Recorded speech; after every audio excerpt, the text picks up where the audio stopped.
Hey guys, I'm going to show you how to mobilize your psoas muscle now and your iliacus muscles. So these are your hip flexor muscles using a kettlebell.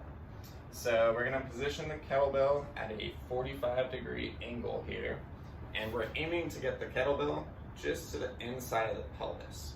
So we don't want it to be on any bones while we're doing this mobilization technique, but we do want it to kind of tuck just to the inside portion of the pelvis, because that's where your iliacus muscle is that attaches and begins at the inside portion of the pelvis.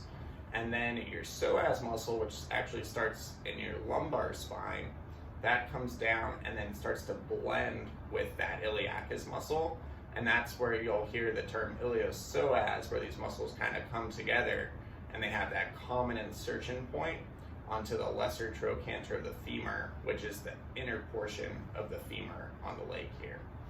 So we're gonna start by coming over the kettlebell here. So I got the inner portion of my pelvis coming onto the kettlebell here. And I wanna be gradual with the pressure as I come onto this. So I have 4 points of contact, so my knees are touching the ground, my hands are touching the ground. I'm gonna slowly lower onto this here, just gradually adding pressure. Make sure I'm not on any bony areas here. And then I'm gonna increase that pressure as I come down until I start to find any areas that are tight or painful. I can play with the position of the leg some to help expose different areas that might be tight within these muscles.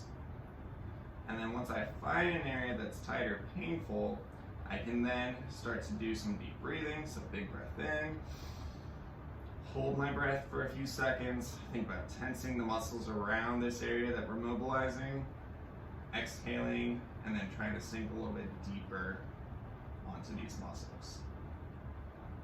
I can perform this for 1 to 2 minutes on each side, or until I start to feel like I can sink deep onto these areas without a ton of pain.